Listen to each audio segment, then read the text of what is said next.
삶을 추구하다 보면 이런저런 예기치 않은 시련을 만날 때가 있습니다. 그럴 때면 예기치 않은 시련으로 힘든 것도 힘든 것이지만 이 사실을 주변 사람들이 알면 어떨까, 또 알고 이런저런 이야기하면 어떨까라는 것이 더 사람을 힘들게 하는 것이 아닌가라는 생각을 가져봅니다.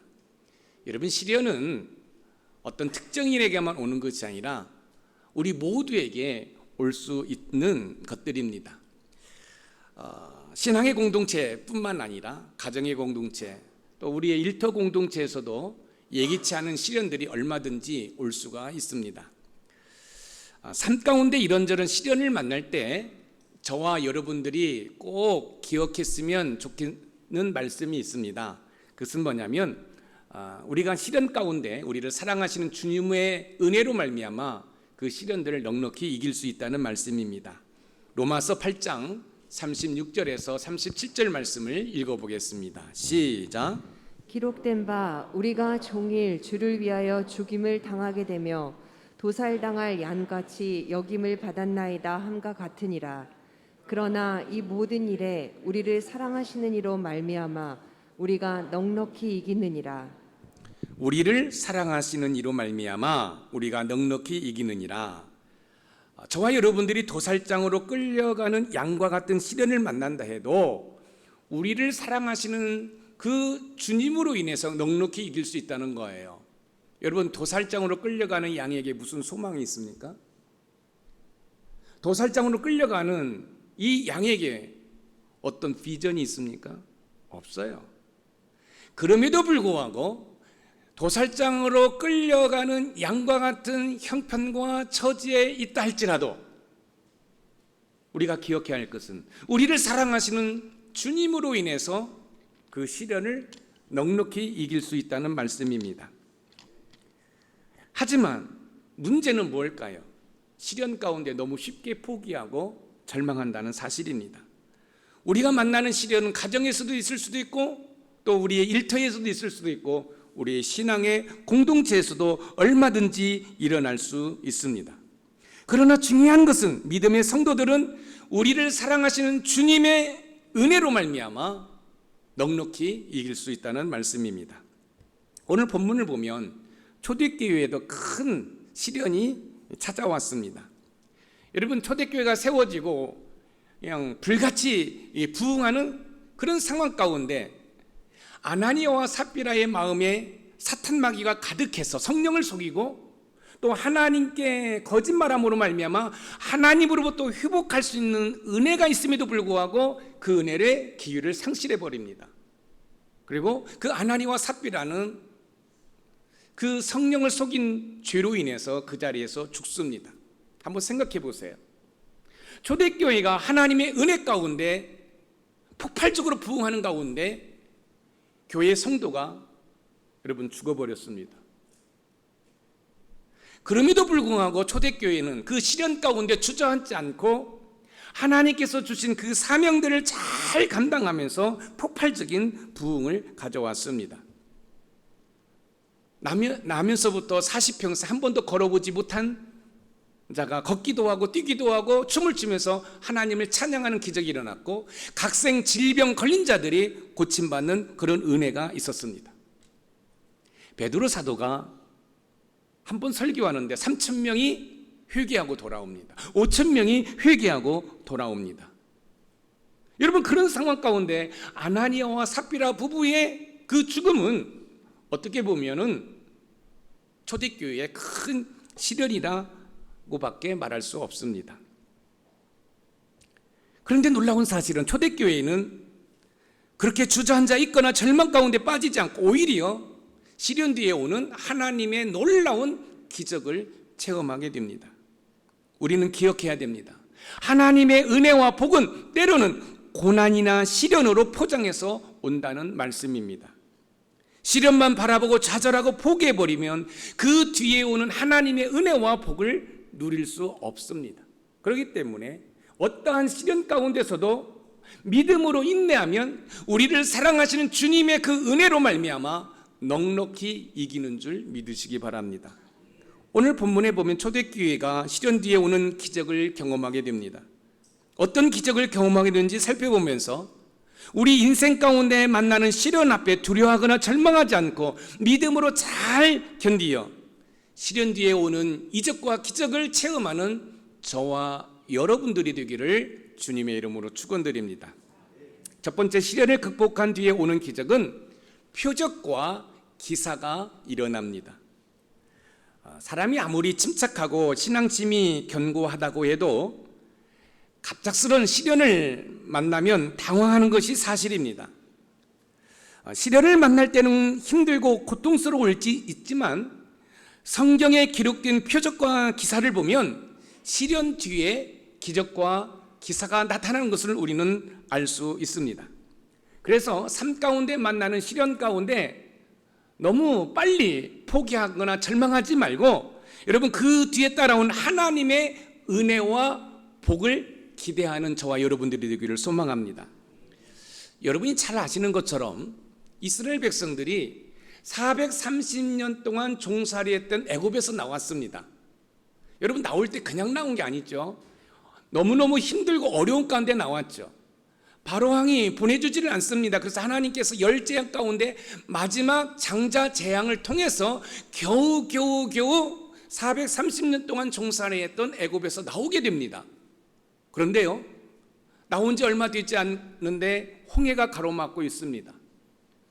그리고 애굽 바로왕의 마음이 변심이 되었어요. 근데 이 바로왕의 마음의 변심은 바로왕이 스스로 변심한 것이 아니라 하나님께서 바로왕의 마음을 변심시킨 거예요. 그래서 이제 이 바로왕이 중무장을 한 군대를 보냅니다.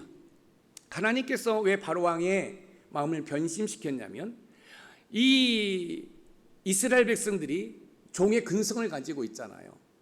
홍해를 가로막고 있는 상황 가운데에서 이제 장애물을 만나면 다시 애굽으로 돌아갈 수 있는 그런 가능성이 있기 때문에 하나님께서는 바로왕의 마음을 여러분 변하게 해서 충동해서 그 바로왕이 애굽 군대를 보내도록 하신 거예요.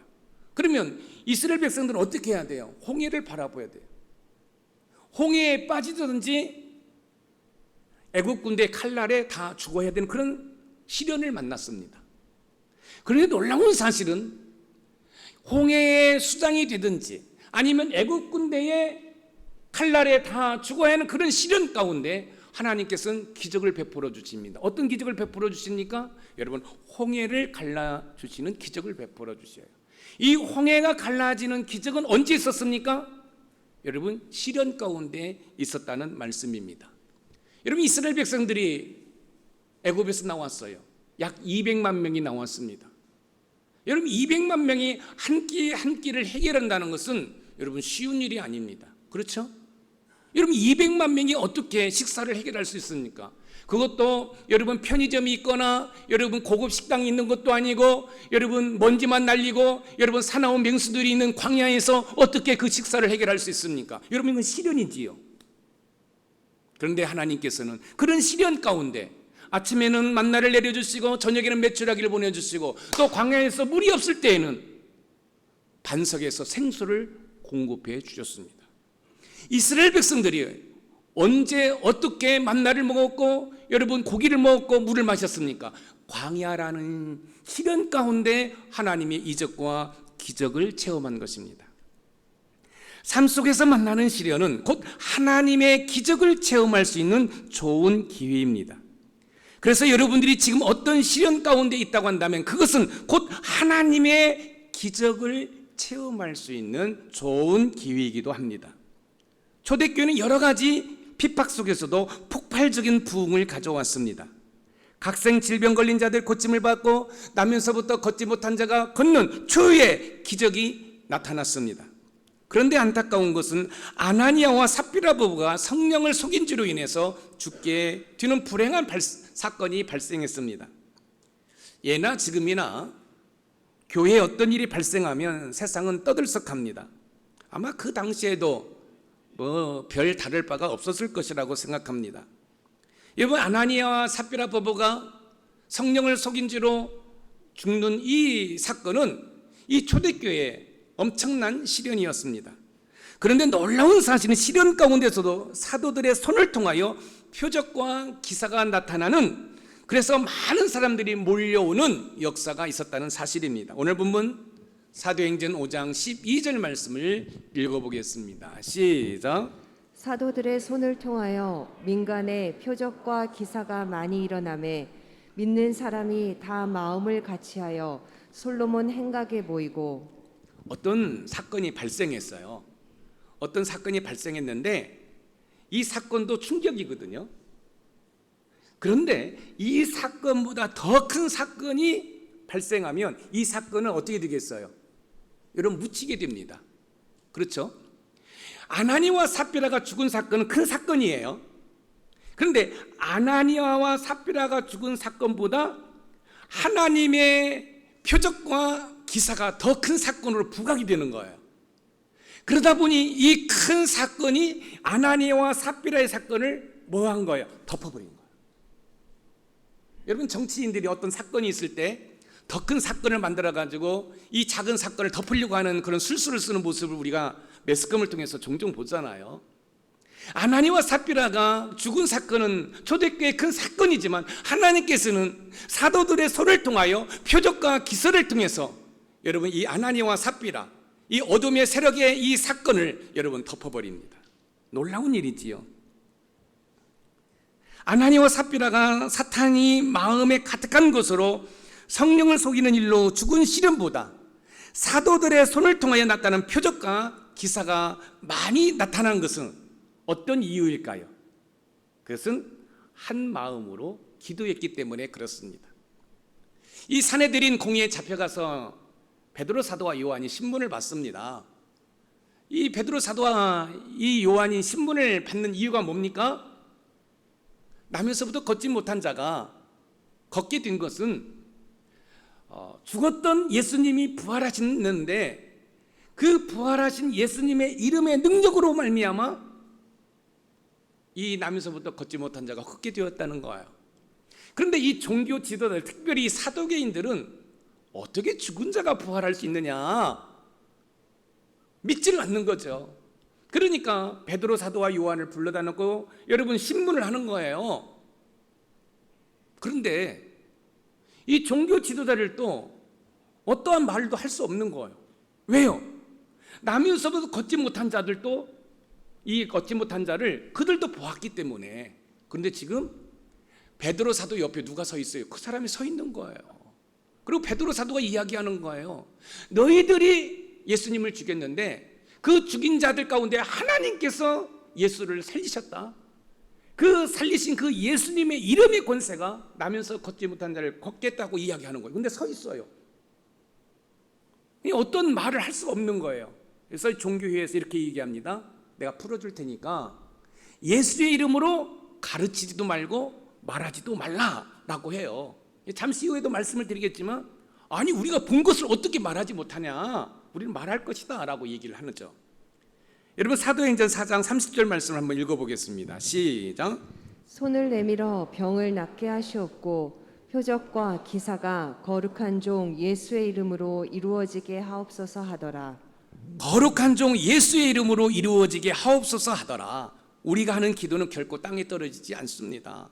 하나님께서 응답으로 역사하시는 줄 믿으시기 바랍니다. 또한 우리가 주목해야 할 것은 하나님의 표적과 기사가 사도들의 손을 통하여 일어났다라고 성경은 우리에게 가르쳐주고 있습니다. 손을 얻는 행위는 마가복음 16장 18절 하반절 말씀에서 말씀하고 있는데 우리 한번 읽어보겠습니다. 시작. 병든 사람에게 손을 얹은즉 나으리라 하시더라. 병든 사람에게 손을 얹은즉, 여러분 손을 얹는 행위는요 여러 가지가 있습니다. 제가 일부 시간에 제가 우리 성도들한테 질문을 했어요. 여러분 손을 얹고 안수하는 행위는 여러 가지로 말할 수 있지만 제가 여러분들한테 말씀을 드렸는데 혹시 기억하세요? 하니까 기억을 못 하더라고요. 제가 여러분들에게 질문을 합니다. 또 질문을 하면 또 나에게 질문할까 봐 고개를 떨구시는 분이 있는데 저는 고개를 떨구시는 분에게 질문할 거예요. 고개 떨구지 마세요. 제가 설교를 통해서 말씀을 드렸어요. 여러분, 안수하는 행위는 땡땡이다. 뭘까요? 안수하는 행위는 사랑입니다. 여러분 한번 생각해 보세요. 여러분 질병에 걸려 있어요? 또 이 질병이 전염성이 있어요? 그런데 손을 얹고 기도한다는 것은 쉬운 일이 아니지요. 그렇죠? 여러분 손을 얹고 기도한다는 것은, 여러분 안수한다는 것은 여러분 사랑의 행위입니다. 그런데 놀라운 사실은 지금 아나니와 삽비라 일로 교회가 지금 뒤숭숭합니다. 그런데 하나님께서는 사도들의 손을 통하여 손을 얹은 즉 여러분 질병이 고침받습니다. 참으로 감사한 것은 이 초대교회 이런 역사가 우리 교회 가운데 있다는 거예요. 제가 지금 단독 목회를 20년째 하고 있습니다. 여러분 교회를 개척하고 어떤 한 여집사님이 뇌수막 걸려서 성모병원에 입원했습니다. 여러분 의사가 다 포기했습니다. 여러분 살아나도 반신불구고 식물인간이 될 것이라고 진단을 내렸습니다. 여러분 교회를 개척을 했는데, 그리고 열심히 신앙생활을 하는데 여러분 저에게는 큰 시련이지요. 새벽 예배 마치면 바로 성모병 중환자실로 달려갑니다. 또 점심시간에 또 달려갑니다. 또 저녁시간에 달려갑니다. 여러분 하루에 3번씩 제가 중환자실에 가서 기도합니다. 여러분 기도할 때 이렇게 얘기합니다. 말씀 한 구절 읽어드리고 하나님이 반드시 집사님을 살려주십니다. 여러분 아무 반응이 없습니다. 시간이 흐르고 어느 날 새벽에 기도합니다. 성령 하나님 이렇게 말씀하십니다.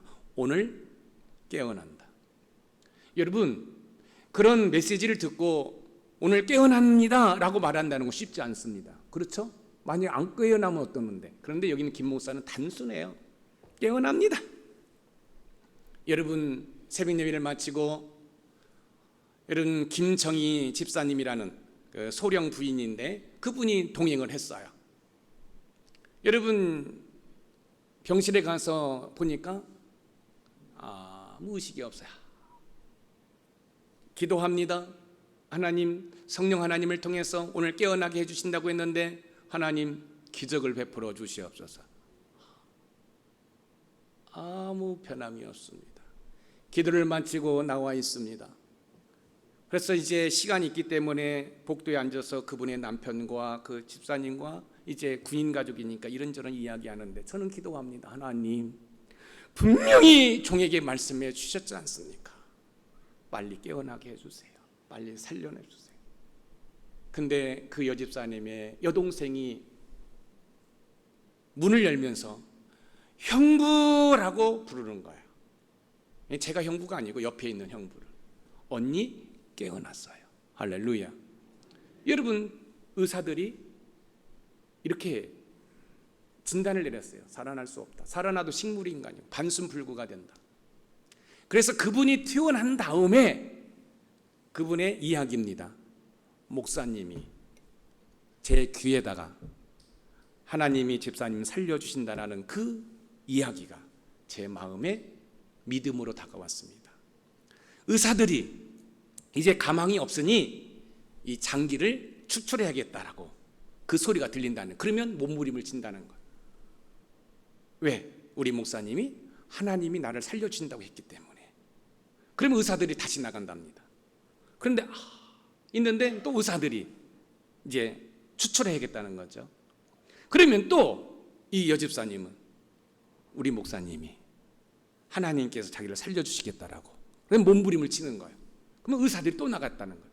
여러분 그 사실을 저는 몰랐어요. 그분이 살아나고 퇴원해서 다른 성도들한테 이야기하는 것을 제가 들은 거예요. 그뿐만이 아니죠. 여러분 많은 각성 질병 걸린 자들이 부족한 종을 통해서 여러분 고침받았고, 지난주 금요 성령제비 때 우리 김연태 장로님이 간증을 했던 것처럼 의사가 우리 장로님의 그 차트를, 그 모든 결과를 보고 황당하다고, 어떻게 이런 일이 있을 수 있느냐고. 왜요? 90% 이상이 암. 네. 기도하는 가운데 그 암이 여러분 바뀌었다는 사실이에요. 할렐루야. 그런 일이 너무 많아요. 그런데 그러다 보니까 우리 황영희 집사님도 또 우리 은순영 권사님도, 우리 은순영 권사님은 단 어디가 아픈지도 잘 그냥 기억도 없어요. 난 기도한 걸로 끝나니까. 왜? 제가 고치는 게 아니라 하나님이 고치잖아요. 뭐 서울대병원에 여러분 이 어깨 때문에 계속 진찰을 받았지만 여러분 낫지를 않았다는 거예요.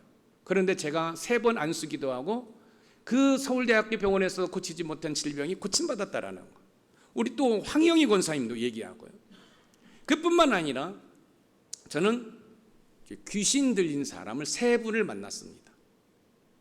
귀신 들린 사람. 근데 2분 안에 있는 귀신하고는 제가 대화를 나눴어요. 믿기지 않죠? 근데 잘 보세요. 제가 사기치게 보이는가. 그런데 마지막으로 한 케이스는요, 제가 다음에 논문 쓰려고 그 모든 사람들에게, 가족들에게, 부부에게 허락을 받고 동영상으로 촬영을 했습니다. 그리고 가지고 있어요. 여러분, 저는요 귀신이 나가는 모습을 보았어요. 놀랍습니다. 무슨 말씀이에요? 하나님께서 살아계심을 우리에게 보여주고 있는 거예요. 자, 초대교회가 막 부흥하려고 하는데 아나니아와 삽비라 부부로 인해서 지금 시련을 만났어요. 그런데 하나님께서는 그 사도들의 손을 통하여 손 얹고 기도하자마자 표적과 기사가 나타나는 거예요. 그래서 그 어둠의 권세 사단 마귀의 꾀임에 빠져서 죽은 아나니아와 삽비라의 그 사건이 하나님의 이적과 기적으로 덮어버린 거예요. 그러니까 여러분, 교회가 뭐 한 거예요? 폭발적으로 부흥이 일어나는 거예요. 야, 그렇다고 한다면 이런 역사가 여기는 김 목사에게만 있을까요? 아닙니다. 여러분에게도 일어납니다. 문제는 믿음이 있느냐 없느냐는 거예요. 여러분 목장 모임 가운데 어떤 문제가 있으면 여러분 손을 얹고 기도하는 은혜가 있어서 여러분 초대교회 이적과 기적을 체험하는 우리 높은산 샘물교회 모든 성도들이 되기를 원합니다. 여러분 예배 가운데 기도 가운데 하나님의 살아계심이 여러분을 통해서 증거되는 역사가 일어나기를 주님의 이름으로 축복합니다. 사랑하는 높은산 샘물의 가족 여러분, 초대교회가 시련 가운데 주저앉아 있거나 포기하지 않고 사도들의 믿음의 손을 통해 표적과 기적이 일어났습니다. 여러분 삶 가운데 어떤 시련을 만났습니까? 믿음의 행위를 보이시기 바랍니다. 믿음의 행위가 뭘까요? 때로는 힘들고 어려울 때, 여러분을 힘들게 하는 시련이 있을 때 여러분 금식기도 하시고 작정기도 하시고 여러분 새벽 예배 나오시고 하나님께 부르짖고 기도하는 은혜가 있기를 소망합니다. 너는 내게 부르짖어라, 내게 응답하겠고 내가 알지 못한 크고 비밀한 일을 보여주시겠다고 말씀하셨습니다. 전지전능하신 하나님은 어제나 오늘이나 동일하신 하나님, 이 성경에서 표적과 기적을 베풀어 주신 하나님, 지금도 표적과 기적을 베풀어 주시는 줄 믿으시기 바랍니다. 그 하나님의 은혜와 기적을 체험하는 우리 높은산 샘물의 모든 가족이 되기를 주님의 이름으로 축복합니다. 두 번째, 시련을 극복한 뒤에 오는 기적은 교회가 크게 부흥이 일어났다는 사실입니다. 사도들은 시련 가운데 흔들리지 않고 주어진 사역을 잘 감당하였습니다. 그 결과 표적과 기사가 일어났고 교회가 크게 부흥되는 은혜를 누리게 됩니다. 사랑하는 성도 여러분, 이 사도들이 손을 얹고 기도하니까 표적과 기적이 일어나니까 이 믿는 사람들이 솔로몬 행각에 모이는 거예요. 이 솔로몬 행각이라는 것은 강단을 말하는 거예요.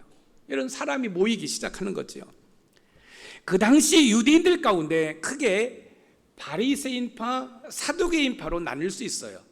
특별히 이 사두개인파는 예수님의 부활을 믿지 않습니다. 그래서 이제 이 베드로 사도와 이 요한이 이 남에서부터 걷지 못한 자가 걷게 된 것은 부활하신 예수님의 이름의 권세로 그렇게 되었다라고 이야기하니까 이제 사내들인 종교회에 그 법정에 세워놓고 신문을 하는 거예요. 야, 무슨 죽은 사람이 어떻게 살아날 수 있어? 그런데 베드로 사도가 아마 그랬을 거예요. 여기 이 사람이 증거가 아닙니까? 이 사람은 남에서부터 40평생 걸어본 적이 없어요. 그런데 이 베드로 사도가 내게 은과 금은 없거니와 내가 예수의 이름을 명하노니 일어나라는 거예요. 그런데 놀라운 사실은 예수의 이름으로 일어나라고 할 때 이 나면서부터 걷지 못한 자가 일어났다는 사실이에요. 그런데 그가 지금 서 있으니까 이 사내들인 종교 법정에서도 어떻게 말할 수가 없는 거예요. 그러니까 이제 다 나가라고 하고 다시 회의를 하면서 이제 결론을 내린 거죠. 그리고 이제 다시 이제 재판이 지속됩니다. 그러면서 이렇게 얘기합니다. 풀어줄 테니까 예수의 이름으로 말하지도 말고 가르치지도 말라. 이때 베드로 사도와 요한이 뭐라고 얘기하는지 아십니까? 우리가 보고 들은 것을 말하지 아니할 수 없다. 성령 충만하여 담대히 말씀을 전하고 서로를 얹고 기도를 하자 표적과 기사가 나타나기 시작하는 거예요. 여러분 사도행전 5장 14절을 읽어봅니다. 시작. 믿고 주께로 나오는 자가 더 많으니 남녀의 큰 무리더라. 믿고 주께로 나오는 자가 더 많으니, 여러분 그냥 호기심이 나온 게 아니라는 거예요. 믿고 나왔다는 사실이에요. 사랑하는 성도 여러분, 여러분이 예배 드릴 때 여러분 그냥 나오지 마시고 하나님을 믿는 믿음으로 나오는 은혜가 있기를 소망합니다. 여러분 저는 죽은 사람도 살려내는 그 하나님을 저는 경험했어요. 여러분 그 몸 안에 들어가 있는 귀신하고 제가 대화를 했어요. 그리고 그 동영상이 여러분 보관이 돼 있어요. 제가 논문 쓰려고 여러분 보관해 있어요. 여러분 그것이 우리의 이성과 논리와 경험으로 이해가 됩니까? 여러분 이 귀신이 얘기합니다. 잘못했어요. 용서해 주세요. 잘못했어요. 용서해 주세요. 여러분 제가 방언으로 기도하면 이 귀신이 따라서 방언 기도합니다. 내가 나사렛 예수 이름 명하노니 이 더러운 귀신아 이 딸에게서 나갈지어다. 몸부림을 칩니다. 발광을 떱니다. 보혈을 뿌리고 덮고 바르고 여러분 선포합니다. 갑자기 용서해 주세요. 제가 잘못했어요. 그래 이 딸은 하나님을 믿는 딸이야. 네가 여기 있을 곳이 아니야. 내가 나사렛 예수 이름 명하노니 나가라. 입을 벌리기 시작합니다. 여러분 입을 크게 벌린 다음에 여러분 인상을 쓰면서 여러분 나갑니다. 나가고 제가 어제 설교를 마무리하면서 그 동영상을 다시 한번 확인해 보았어요. 놀랍습니다. 하나님의 일하심은 우리의 이성과 논리와 경험으로 이해할 수가 없는 거예요. 여러분 제가 여러분들을 위해서 금요 성전 예배 때 안수하고 기도하잖아요. 여러분 간증이라는 것은 하나님이 역사하심을 선포하는 거기 때문에 여러분 그 사탄 마귀가 다시 그 문제를 거론할 수가 없어요. 그래서 여러분 우리 높은산 샘물교회는 기적이 상식이 되는 교회가 되기를 소망합니다. 그래서 여러분이 간증하는 것이 기쁨이고 즐거움이 돼야 되는 거예요. 그래서 우리 예수님이 고쳐주셨습니다. 모든 영광 하나님께 올려드립니다. 여러분 훈련받은 대로 여러분들이 그렇게 선포하면 그 받은 은혜가 여러분의 소유가 되는 거예요. 여러분 주변에 있는 사람들 가운데 질병으로 고통 가운데 있는 분들이 있다고 한다면 금요 성령 집회 때 여러분 초청하세요. 우리 학원사님 아시지요? 너무너무 헌신자잖아요. 내가 정말로 좋아하는 누나예요. 그분이 일할 때는 잡음이 없어요. 그 학원사님이 어떤 분인 줄 아십니까? 여러분 신경 안정제를 한 주먹 먹지 않고는 잠을 주무실 수 있는 잠을 못 주무신 분이에요. 그런데 저기 높은 산 샘물교회 올라가 봐라. 목사님한테 기도 한번 받아봐라. 여러분 2번 안수 받고 여러분 그 신경 안정제를 다 끊고 여러분 우리 교회에 등록하셔가지고 여러분 권사님이 되시고 주님과 친한 남편, 여기서 주님은 술주자입니다. 술독에 빠져 있는 남편을 구원시켜서 우리 높은산 샘물교회 시무장로님을 세우셨어요. 이게 기적이 아니고 뭐가 기적이겠어요? 사랑하는 성도 여러분, 하나님은 살아계시고 역사하시는 분인 줄 믿으시기 바랍니다. 우리가 복음을 전할 때 어떻게 복음을 전해야 될지 디모데후서 4장 2절에 우리에게 가르쳐주고 있는데 디모데후서 4장 2절 말씀을 우리 한번 읽어봅니다. 시작. 너는 말씀을 전파하라. 때를 얻든지 못 얻든지 항상 힘쓰라. 범사에 오래 참음과 가르침으로 경책하며 경계하며 권하라. 너는 말씀을 전파하라. 때를 얻든지 못 얻든지 항상 힘쓰라. 여러분, 복음을 전할 때는 어떤 장소나 시간을 구애받지 않고 때를 얻든지 못 얻든지 전하는 거예요. 자, 예를 들어서 이런 거지요. 자, 여러분들이 복음을 전하려고 하는 사람 가운데 어떤 사람이 있어요. 그 사람은 건강해요. 그러다 이제 이야기 가운데 이렇게 얘기합니다. 예수님을 믿으면 세상의 의학과 의술이 고칠 수 없는 질병도 고친다. 그러니까 그 이야기를 들은 사람이 콧방귀를 뀌는 거예요. 웃기고 있네. 무슨 기도한다고 그게 병이 고쳐. 그리고 지금 아프면 병원으로 달려가고 약국으로 달려가면 다 고침받는데 때를 얻든지 못 얻든지 아니야. 그래도 병원에서 못 고치는 거 우리 하나님은 고쳐. 콧방귀도 안 끼고 여러분 비웃습니다. 조롱합니다. 그런데 그 사람이 어느 날 몸이 아파서 병원에 갔어. 여러분, 진단이 나오지 않아. 그러면 이 사람의 머릿속에서 뭐가 작동이 될까요? 예전에 세상의 의학과 의술로는 고칠 수 없는 질병이 하나님을 믿으면 고친다더라. 이 생각이 머리에 떠오를까요, 안 떠오를까요? 떠오르지요. 그럼 호기심을 가지고 주 앞에 나오지요. 무슨 말씀이에요?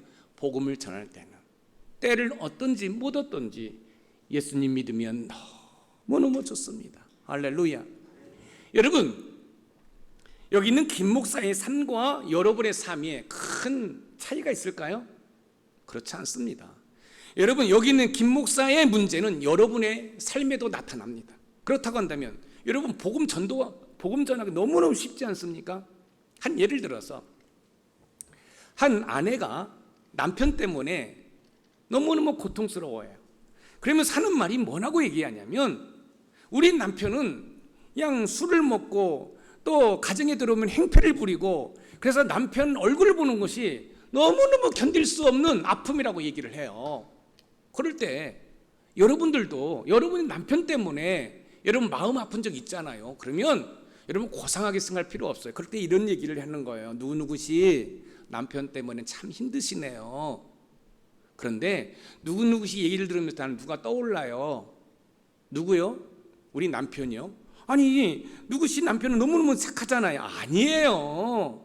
우리 남편이요? 술만 먹으면은요, 그냥 길거리가 자기 안방처럼 침대처럼 생각하고 누워 자는 사람이에요. 제가 우리 남편 길거리에 자고 있는 그 남편 제가 데려온 게 한두 번이 아니에요. 그런데 지금 남편은 그렇지 않잖아요. 네, 그렇지요.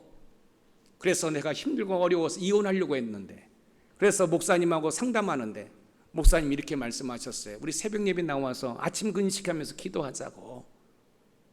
저는 우리 목사님이 그렇게 말씀하실 때 과연 저 술주정뱅이가 내가 아침에 새벽 예배 나와서 그 아침 근식한다고 저 남편이 변화될 수 있을까? 라는 생각을 했었지요. 그런데요, 놀라운 사실은요, 제가 아침 금식하며 일주일 동안 새벽 기도하자 우리 남편에게 변화가 일어났어요. 갑자기 그렇게 즐겨 마시던 술이 써서 못 마시겠다고 하더니 나의 좋은 신앙의 동역자가 되어서 지금 열심히 믿음 생활하고 있습니다 라고 전할 때, 여러분, 이 사람이 나도 저 사람처럼 우리 남편이 변화되어서 하나님 같이 믿었으면 좋겠다라는 생각을 하겠어요, 안 하겠어요? 여러분, 복음 전도는 너무너무 고상하게 생각하지 마세요. 어떤 성경 지식으로 복음을 전한다고 생각하지 마세요.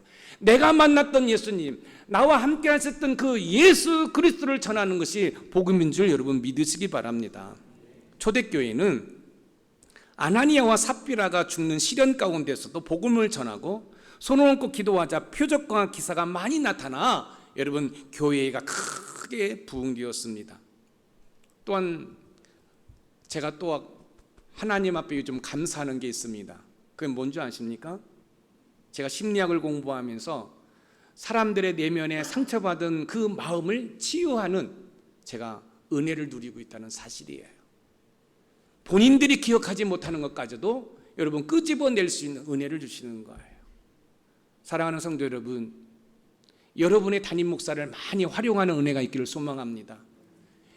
우리 목사님 논문 쓰시고 여러 가지 바쁘신데 내가 또 우리 목사님 힘들게 하면 안 되지. 그건 저를 사랑하지 않는 거예요. 한번 바꿔서 얘기해 봅시다. 여러분의 자녀가 지금 아픈데 우리 엄마 속상하게 할까봐 거의 죽어가면서도 엄마한테 나 아프다고 말하지 않는 사실을 엄마가 알았다고 한다면 좋겠어요? 아니면 서운하겠어요? 서운하죠.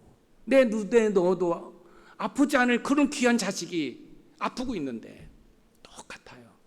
여러분, 오늘도요 제가 일부 예배 드리는데 어떤 지체가 26번의 문자를 카톡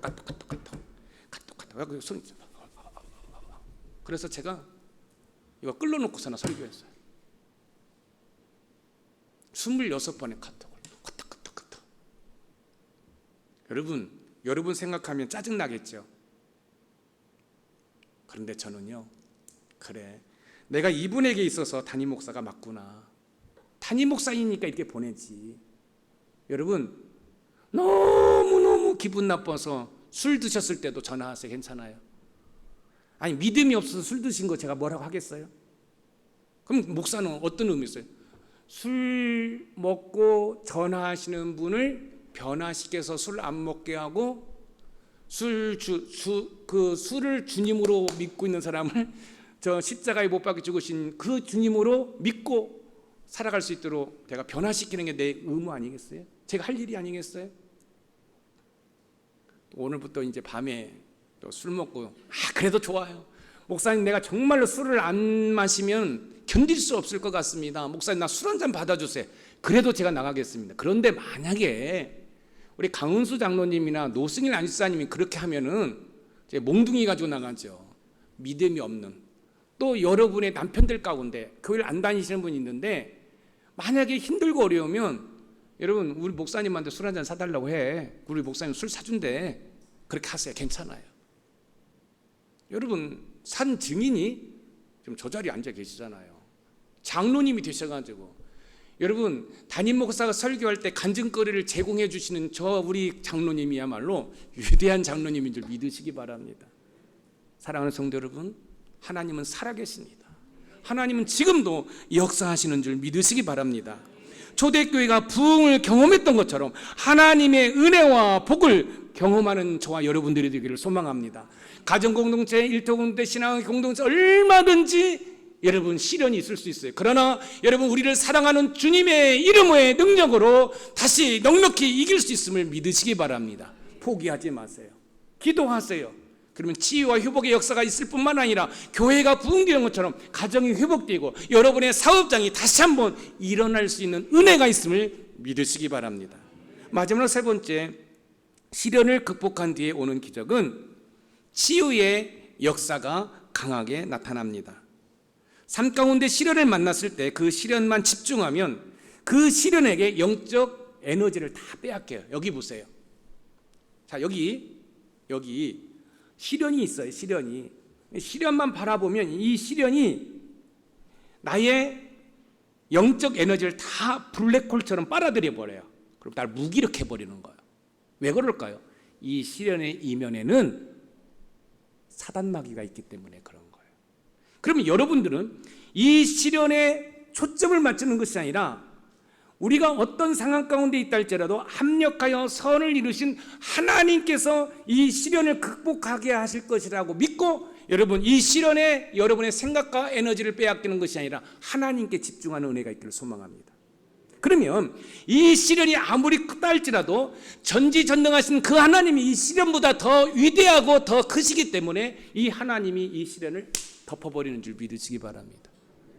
그래서 제가 늘 말씀드리잖아요. 기도할 때는 현상에 사로잡히지 말고 여러분, 실체를 바라보라는 거예요. 무슨 말씀이에요? 내가 머리 아프다는 현상에 사로잡히면 짜증납니다. 여러분, 그냥 원망합니다. 불평합니다.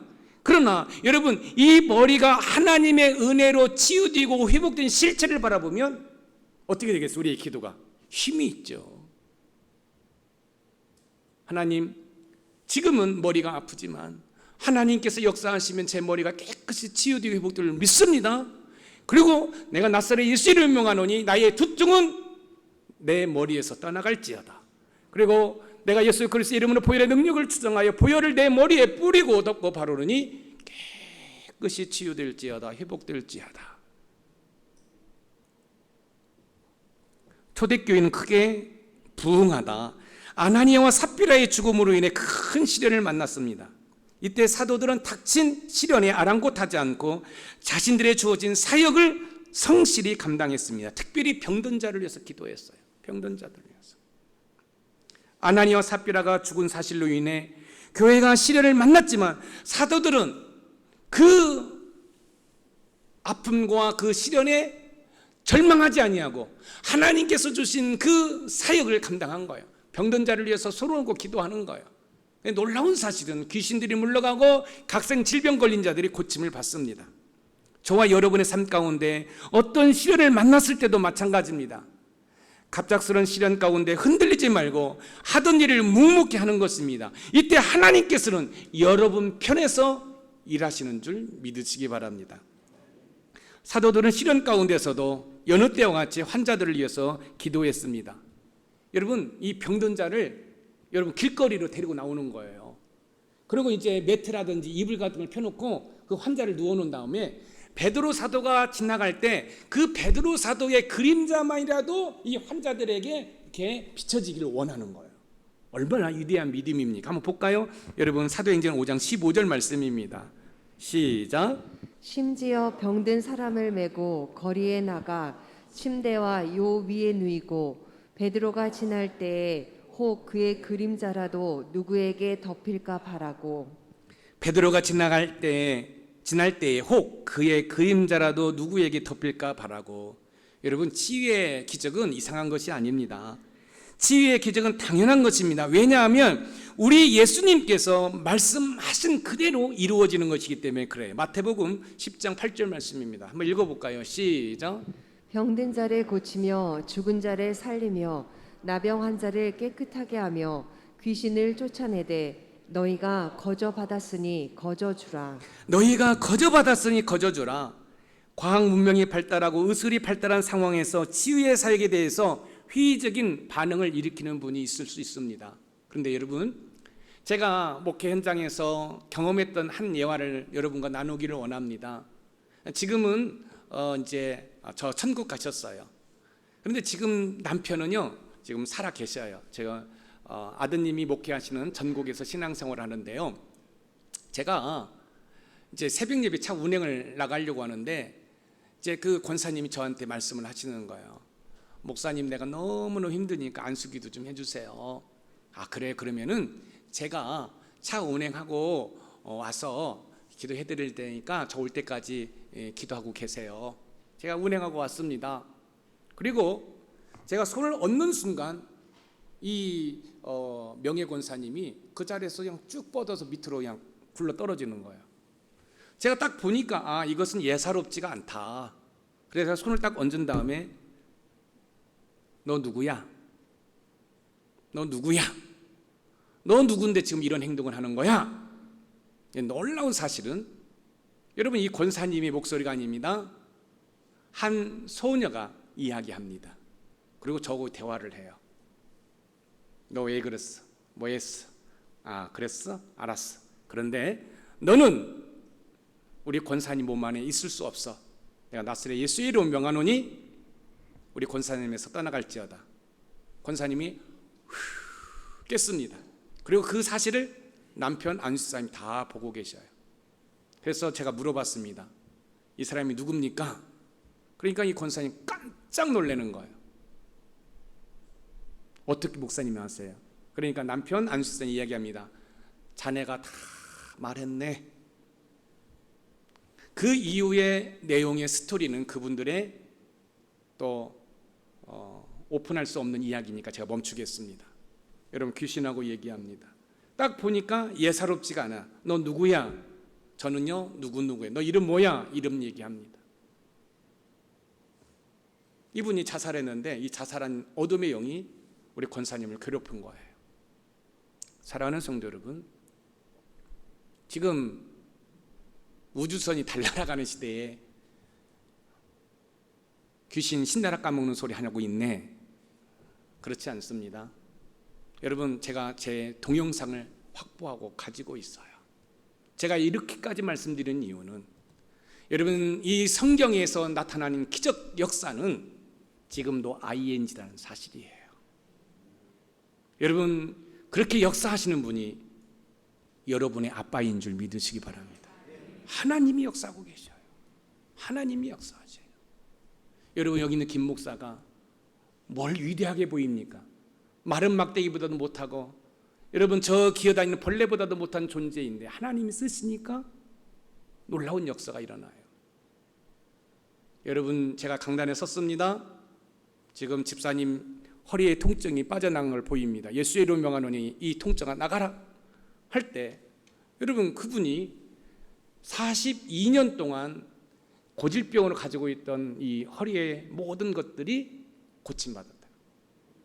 그런데 다는 아니지만 그렇게 하나님의 기적을 경험한 사람들이 더 충성하고 봉사할 것 같은데 그러지 못한다는 거예요. 그분도 교회에 문제를 일으키고 떠나요. 여러분 아시잖아요. 제가 신방 가서 감사헌금을 해도 축복기도 해주고 다시 돌려주고 주일날 하세요. 난 성도들하고 돈 거래도 안 해요. 내가 그렇게 치유했다고 해서 제가 뭔가를 바라지도 않아요. 왜요? 내가 이 땅에서 다 받아버리면 저 천국 가서 받을 게 없기 때문에 나는 거부하는 거예요. 왜? 나는 천국 가서 받는 게 난 더 좋으니까. 할렐루야. 여러분, 제가 수많은 이적과 기적을 저를 통해서 하나님이 베풀어 주셨어요. 한 번은 새벽 예배 마치고 나가는데 한 권사님 저한테 그러는 거예요. 목사님, 저 안수기도 해주세요. 왜요? 그랬더니 그냥 하혈을 한다는 거예요. 병원을 다니고 뭐 별 수단을 해도 수도꼭지를 틀은 것처럼 하혈을 해서 견딜 수가 없다는 거예요. 예배도 못 드리겠다는 거예요. 여러분, 30초도 아닙니다. 소로 얹고 기도합니다. 간절히 기도합니다. 내가 낯설에 예수의 이름 명하노니 하혈은 멈출지어다. 여러분, 그분의 표현입니다. 수도꼭지를 잠근 것처럼 하혈이 멈췄습니다. 그런데요, 교회의 문제를 일으키고 심지어 새 상황에서 방황하던 아들 며느리가 안수집사하고 권사가 되었는데 다 데리고 나가더라는 거예요. 그래서 저는 다시는 치유기도 안 해야지. 그런데 기도하면 기도할수록 하나님께서 하라고 말씀을 하셔요. 사랑하는 성도 여러분, 하나님은 지금도 살아계셔서 역사하시는 줄 믿으시기 바랍니다. 삶 가운데 이런저런 시련을 만날 때가 있습니다. 이때 시련에 눌려 포기하면 안 됩니다. 한마디로 시련에 겁먹으면 안 된다는 말씀입니다. 오히려 시련을 주님의 이름으로 거절하고 물리치시기 바랍니다. 어떻게 시련을 거절하고 물리칠 수 있을까요? 그것은 최선을 다해 믿음의 행위를 하는 거예요. 믿음의 행위가 뭐죠? 열심히 공예배에 참석하는 겁니다. 그리고 여러분, 때로는 작정 기도하고, 여러분 새벽 기도하고, 여러분 금식 기도하고, 그리고 중요한 게 있어요. 여러분의 영적인 코치인 담임 목사와 상담을 하세요. 여러분, 그렇다고 해서 제가 다 여러분 기도한 거 다 역사가 일어난 건 아니에요. 저에게 지금도 기억나는 아쉬움의 기도가 있어요. 누구냐면 우리 취지영 권사님 오빠죠? 오빠. 그 다음에 우리 박명자 집사님 남동생. 다 천국 가셨어요. 제가 우리 박명자 집사님 남동생 예수 영접 구원시키기 위해서도 천주까지 가. 그런데 놀라운 사실은 그게 그 기도들이 천국 가셨지만 헛된 기도는 절대 아니라는 사실이에요. 사랑하는 성도 여러분, 베드로 사도와 요한 그리고 사도들은 교회에 닥친 시련 가운데 손 놓고 있었던 것이 아니라 자신들에게 주어진 사명을 성실히 다했습니다. 놀라운 사실은 사도들이 기도할 때 각색 질병 걸린 자들이 다 고침받았다는 사실이에요.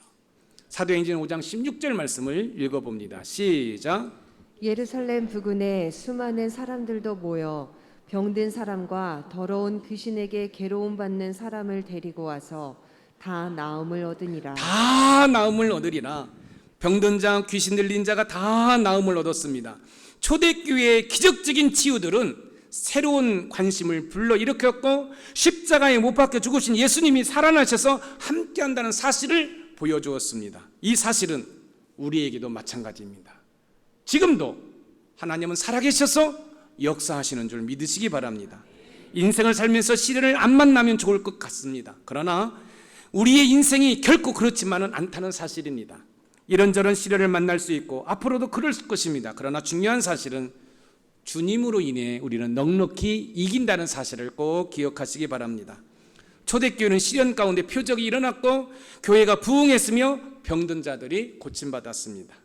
시련은 곧 하나님의 표적과 기적을 경험할 수 있는 좋은 기회입니다.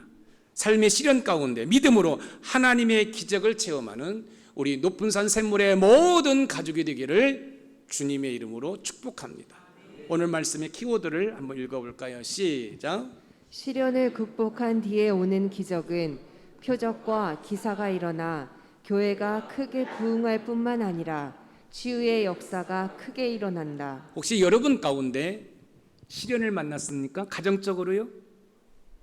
아니면 일터적으로? 아니면 신앙 가운데 어떤 시련을 만났습니까? 포기하지 마세요. 여러분들은 우리를 사랑하신 주님으로 인해 넉넉히 이길 수 있음을 믿으시기 바랍니다. 여러분 기도할 때 표적과 기사가 나타나고 교회가 부흥되었던 것처럼 다시 가정이 화목하고 여러분의 일터가 다시 일어날 수 있고, 그래서 정말로 여러분의 영과 육이 치유되고 회복되는 은혜를 경험하게 될 줄 믿습니다. 그런 은혜를 경험하시기를 주님의 이름으로 축복합니다. 아멘.